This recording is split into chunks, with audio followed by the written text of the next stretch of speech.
Hello everyone. पिछले class में हम लोग जेनेटिक्स पढ़ना शुरू कर चुके थे। ठीक है, मैंने आपको बताया था कि the branch of biology which deals about the heredity and variation is called genetics और फादर ऑफ जेनेटिक्स मेंडल है। ठीक है, आज की क्लास में हम लोग पढ़ेंगे मेंडल्स मोनोहाइब्रिड क्रॉस के बारे में कि मेंडल मोनोहाइब्रिड क्रॉस क्या होता है। इससे सवाल भी आता है, इसके रेशियो से सवाल आता है। कभी कभी डिज़ाइन करने के लिए पूछता है कि डिज़ाइन मेंडल्स मोनोहाइब्रिड क्रॉस, और कभी कभी उसके रेशियो से सवाल आता है। ठीक है, तो इसको पढ़ने से पहले मैं थोड़ा सा आपको इसके बारे में पहले बता दूं। ये आप डाटा देख रहे हैं, ये वीडियो को ब्रीफ देने के लिए मैंने पहले से लिख के रखा हुआ है। लिखने से वीडियो जो ज़्यादा लॉन्ग हो जाएगा। ठीक है, पहले मैं बता दूं आपको कि मेंडल का जो एक्सपेरिमेंट है वो 1856 से 1863 में 7 सालों का ये इनका एक्सपेरिमेंट है। ठीक है, ये जो एक्सपेरिमेंट है उन्होंने अपने चूँकि मेंडल की एक कहानी है कि वो ऑगस्टीन मोनेस्ट्री में चर्च अपॉइंट किया गया था उनको, और उसी दौरान वो अपना एक्सपेरिमेंट किए थे। जिस प्लांट पे उनका एक्सपेरिमेंट है उस प्लांट का नाम है पी प्लांट, गार्डन पी। इसका बायोलॉजिकल नेम होता है पाइसम सैटिवम। ये मेडिकल वगैरह में सवाल है इससे। ये आप भी जानने के लिए बता देते हैं कि पाइसम सैटिवम में यानी पी प्लांट में 7 पेयर्स क्रोमोसोम्स होते हैं। ठीक है, ऐसा जनरली आपसे पूछा जाता है कि मेंडल ने कितने कैरेक्टर्स पे काम किया है। तो बात जब कैरेक्टर्स की आती है तो कहिएगा मेंडल ने 7 कैरेक्टर्स पे काम किया है। ठीक है, 7 कैरेक्टर्स। और कितने ट्रेड्स पे काम किया है, तो मेंडल ने 14 ट्रेड्स पे काम किया है। ठीक है, 14 ट्रेड्स में 7 डोमिनेंट ट्रेड्स होते हैं और 7 रिसेसिव ट्रेड्स होते हैं। मैंने डोमिनेंट और रिसेसिव के बारे में पिछले वीडियो में, पिछले क्लास में मैंने आपको बताया था। इन 7 कैरेक्टर्स में एक है स्टेम हाइट, जिसमें टॉल डोमिनेंट है, ड्वार्फ रिसेसिव है। सीड शेप राउंड डोमिनेंट है, रिंकल्ड रिसेसिव है। वैसे ही सीड कलर है येलो ग्रीन। पॉड शेप है इनफ्लेटेड कॉन्स्ट्रिक्टेड। पॉड कलर है ग्रीन येलो। फ्लावर कलर है वायलेट और वाइट। कहीं कहीं रेड भी लिखा रहता है। ठीक है, कहीं कहीं रेड वाइट भी लिखा रहता है। ठीक है, और फ्लावर पोजीशन है एक्सियल एंड टर्मिनल। यानी मेंडल ने इतने कैरेक्टर्स पे काम किया है। ठीक है, और एक सवाल आता है जनरली कि मेंडल ने पी प्लांट को ही क्यों चुना, तो उसका आंसर है, मतलब आप उसको इजी लैंग्वेज में लिख सकते हैं। कभी भी एग्जामिनेशन वगैरह में लैंग्वेज से ज़्यादा अच्छा है पॉइंट वाइज लिखिएगा, इससे नंबर मिलता है अच्छा सा। ठीक है, तो मेंडल ने पी प्लांट को ही क्यों चुना, तो उसका रीजन था कि लाइफ साइकिल क्या होता है पी प्लांट का, शॉर्ट होता है। यानी 2 से 3 महीने में प्लांट डेवलप हो जाएगा। ये लार्ज नंबर ऑफ सीड को प्रोड्यूस करता है, प्रोड्यूस एबंडेंट सीड। इसका जो जर्मिनेशन है बहुत इजी होता है। बाइसेक्चुअल फ्लावर होता है, यानी बाइसेक्चुअल फ्लावर का मतलब हुआ कि जो उसका स्टामेन है और जो उसका कार्पेल या पिस्टिल है वो एक ही फ्लावर में होगा। ठीक है, इससे क्या फायदा है कि इसे सेल्फ पोलिनेशन भी करा सकते हैं और क्रॉस पोलिनेशन भी करा सकते हैं, और ये डिस्टिंक्ट कैरेक्टर को कंट्रोल करता है। ठीक है, यानी आप कह सकते हैं कि मेंडल ने पी प्लांट के चुनने के इतने सारे रीजंस हैं। इसमें से लगभग 5-6 जो भी पॉइंट्स है, आप 3-4 पॉइंट भी लिख दीजिएगा एग्जाम में तो नंबर आपको मिलेगा। ठीक है, चलिए इधर आते हैं कि मेंडल्स का मोनोहाइब्रिड क्रॉस क्या है। तो इससे सवाल आता है जनरली, तो आपने पढ़ा होगा कि मोनो का मतलब ही होता है सिंगल। यानी इस क्रॉस में उन्होंने किसी एक कैरेक्टर को लेके उन्होंने क्रॉस कराया था, यानी इन 7 में से किसी एक को चुन लीजिए। तो जैसा कि आज पर एनसीईआरटी जनरली स्टेम हाइट को लिया जाता है, तो मैं आपको स्टेम हाइट पे ही लेके समझा रहा, और जैसे जैसे मैं आपको बताऊंगा वैसे वैसे ही लिखिएगा तो एग्जाम में अच्छा नंबर मिलेगा आपको। तो मेंडल का जो मोनोहाइब्रिड क्रॉस है उसमें स्टेम हाइट को लेकर चलिए। एक कैरेक्टर ले लीजिए स्टेम हाइट, और बिल्कुल पेशेंस के साथ, हड़बड़ाना नहीं है कि जल्दी जल्दी, ऐसा कुछ नहीं है। एकदम पेशेंस के साथ ही एग्जाम में लिखा जाता है। समझ समझ के, ठीक है। जैसे जैसे मैं आप लिखते जाऊंगा वैसे वैसे उस पर ध्यान दीजिएगा। अब मेंडल ने क्या किया कि एक प्लांट ऐसा लिया जो टॉल था और एक प्लांट ऐसा लिया जो ड्वार्फ था, ठीक है। और दोनों को दोनों प्लांट प्योर प्लांट ही उन्होंने लिया था, ठीक है। प्योर का सेंस कि दोनों को दोनों जो एलील होगा वो कैपिटल टी होगा, ठीक है। और ये दोनों को दोनों स्मॉल टी होगा। इस तरह के जेनरेशन को हम लोग पी जनरेशन यानी इसी को हम लोग पेरेंटल जनरेशन कहते हैं, ठीक है। क्योंकि यहाँ पे सेक्सुअल रिप्रोडक्शन होगा, तो सेक्सुअल रिप्रोडक्शन में गैमेट का फॉर्मेशन होता है, ठीक है। तो यहाँ पे आप देख रहे होंगे दोनों एक तरह का है, प्योर को होमोजाइगस भी कहते हैं, ठीक है। तो यहाँ पे एक ही तरह गैमेट बनेगा कैपिटल टी, और यहाँ पर भी एक ही तरह गैमेट बनेगा स्मॉल टी, यानी ये गैमेट बनाया गया है यहाँ पे। अब क्या होगा कि दोनों क्रॉस करेंगे तो कैपिटल टी और स्मॉल टी, यानी कैपिटल टी और स्मॉल टी ये एक जगह मिल जाएगा। और प्लांट क्या होगा कि बाहर से दिखने में यानी फिनोटाइप, अब फिनोटाइप क्या है जीनोटाइप क्या है बता देते हैं। जैसे अगर आप किसी को बाहर से देख रहे हैं, ठीक है, कि आपको दिखाई दे रहा है कि हाँ भाई वो लंबा है या वो नाटा है, बाहर से देख रहे हैं जो, तो दैट इज कॉल्ड फिनोटाइप। लेकिन आप उसका जीन देख रहे हैं कि वो लंबा दिख रहा है लेकिन उसके पास अगर नाटा वाला भी जीन है, ठीक है, तो उसका जीनोटाइप होता है। जैसे कभी कभी ऐसा कंफ्यूजन हो जाती है, जैसे कुछ कंट्री ऐसे हैं कि बाहर से देखिएगा तो वो देखेगा कि ए लड़का है, लड़का दिखने में लग रहा है, हाँ लड़का ही है वो, पर चला कि जाए कि hello hello friend how are you, तो एक झपड़ दे दे भाई लड़का लड़की है हम। तो कभी कभी ऐसा होता है, ठीक है, बाहर से दिखने में कुछ और होता है, अंदर से दिखने में कुछ और होता है। अगर कभी देखा होंगे किसी का लड़का है, झोटा बाल बड़ा बड़ा बढ़ा लिया है, ठीक है, दिखने में एकदम लग रहा है कि लड़की है लेकिन वो है लड़का। तो फिनोटाइप जीनोटाइप का मतलब होता है बाहर से आपको जो दिखाई दे रहा है वो फिनोटाइप है, लेकिन अगर उसका जीन देखिएगा तो वो जीनोटाइप कहलाता है। तो यहाँ पे आप देख रहे होंगे कि इसका जो जीनोटाइप है वो हाइब्रिड है, लेकिन ये बाहर से क्या होगा टॉल ही होगा। तो इस तरह के टॉल को हम लोग हाइब्रिड टॉल कहते हैं। क्या बोलते हैं? हाइब्रिड टॉल, ठीक है। और ये कौन सा जनरेशन है? तो ये F1 जनरेशन है। तो मेंडल ने सोचा कि अरे हम टॉल का क्रॉस ड्वार्फ से लेके कर रहे हैं तो फिर टॉल ही आ रहा है, रुको एक बार और चेक करके देखते हैं। तो फिर दोबारा उन्होंने इसी को इसी तरह से एक्सपेरिमेंट किया, फिर वही आया, ठीक है।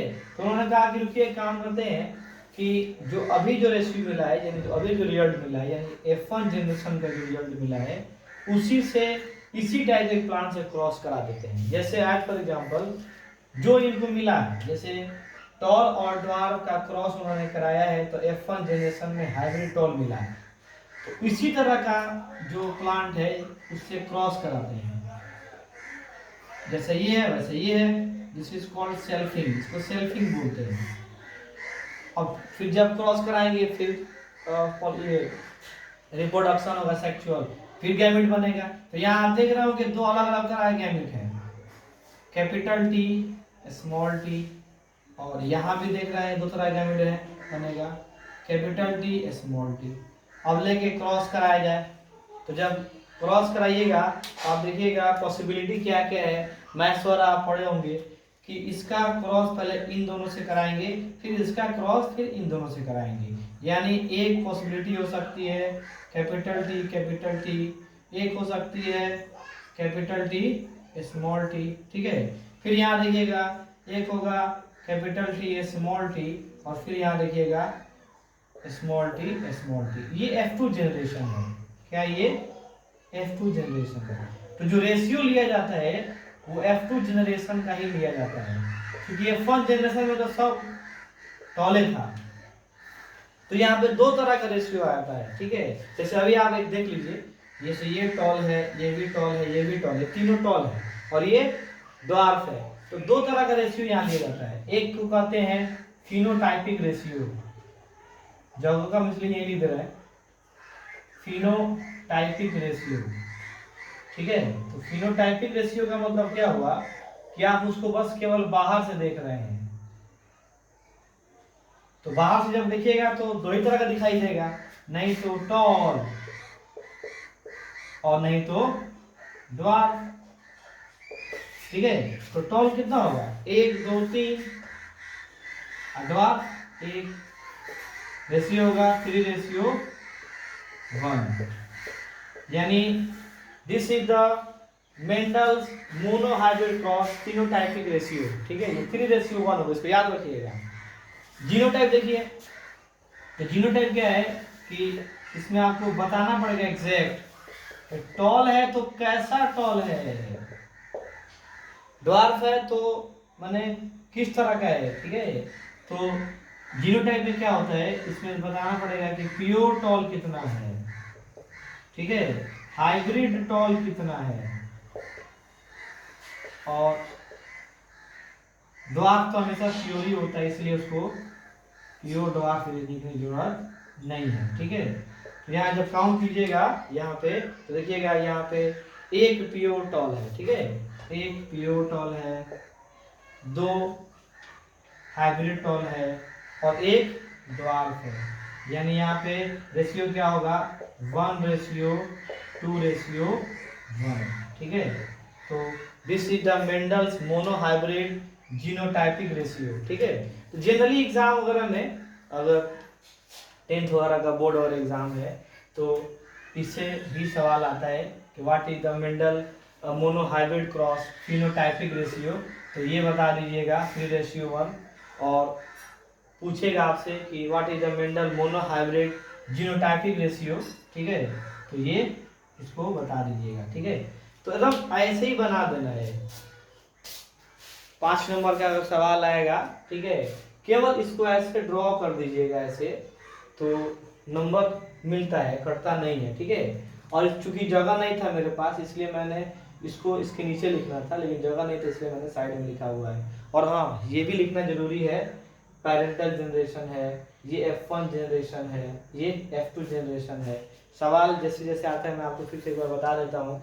सवाल आता है what do you mean bye Mendel monohybrid cross, या डिजाइन मेंडल मोनोहाइब्रिड क्रॉस, ठीक है। या ऐसे पूछेगा कि अगर किसी एक कैरेक्टर पे क्रॉस हो रहा है तो उसे क्या कहते हैं, या टॉल और ड्वार्फ का अगर क्रॉस कराया जाए तो F1 जनरेशन में प्लांट किस तरह के आएंगे, ठीक है। प्योर टॉल आएगा, हाइब्रिड टॉल आएगा, या रिसेसिव वाला आएगा।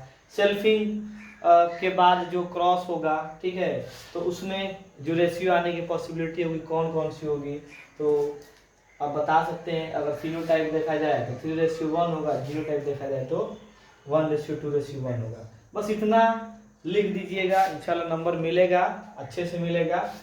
एक बार देख लीजिए अच्छे से, और अगर किसी तरह का डाउट हो तो आप कमेंट सेक्शन में डाउट अपना क्लियर कर सकते हैं, पूछ सकते हैं, ठीक है। अब मेंडल जो साइंटिस्ट हैं, ठीक है, साइंटिस्ट नहीं थे उस वक्त, क्योंकि इनका जो स्ट्रगल है उस उन्हीं के इनके स्ट्रगल के बारे में मैं थोड़ा सा आपको बता दे रहा हूँ कि मेंडल जो थे 1822 में इनकी पैदाइश है, ठीक है। ये 1822 में ये पैदा हुए थे और 1884 में किडनी के खराब हो जाने की वजह से इनकी डेथ हुई थी, ठीक है। असल में जब ये अपॉइंट किए गए, क्योंकि इनका जो ग्रेजुएशन है ये पहले मैथ से किए, फिर बाद में इन्होंने बायोलॉजी से ग्रेजुएशन किया, यानी इनके पास दोनों तरह के नॉलेज थे, मैथमेटिकल नॉलेज भी था, बायोलॉजिकल नॉलेज भी था, ठीक है। और एक चर्च है ऑगस्टीन मोनेस्ट्री, ठीक है, वहीं पे इनको एज ए फादर, ये मेडिकल में सवाल भी है, ऑगस्टीन मोनेस्ट्री, ठीक है, ये इनको एज ए फादर वहाँ पे अपॉइंट किया गया, ठीक है। और वहीं पे सामने गार्डन था, तो उसमें उन्होंने अपना एक्सपेरिमेंट शुरू किया पी प्लांट पे, मैंने अभी बताया थोड़ा देर पहले। जब वो 1856 से 1863 तक जब उन्होंने 7 सालों का एक्सपेरिमेंट किया, 10,000 बार उन्होंने ये अपना हाइब्रिडाइजेशन एक्सपेरिमेंट किया है, 10,000 बार, ठीक है। और फिर 1864 1865 में उन्होंने अपना जो प्रेजेंटेशन है वो ले जाके दिखाया, लोगों को बताया, इवन पेपर में भी उसको पब्लिश कराया, ठीक है। और उनका जो बुक था उनका उसका नाम था एक्सपेरिमेंट इन प्लांट हाइब्रिडाइजेशन। तो मैंने आपको बताया था कि चूंकि जिस वक्त की ये बात है, ठीक है, उस वक्त सारा जो साइंस वर्ल्ड है वो डार्विन के थ्योरी में व्यस्त था। डार्विन के जो उन्होंने दिया था नेचुरल सिलेक्शन उसमें व्यस्त था। तो इनके तरफ लोगों का ध्यान ही नहीं गया और ये बिना किसी पहचान के, ठीक है, वो दुनिया से चले गए। 1884 में इनका किडनी खराब होने की वजह से इनकी डेथ हो गई थी, ऐसा किताब में लिखा हुआ है। इनके डेथ के 16 साल के बाद यानी कि 1900 में, ठीक है, 3 साइंटिस्ट आए। एक का नाम था Hugo de Vries, Carl Correns और तीसरे का नाम था शिमाक।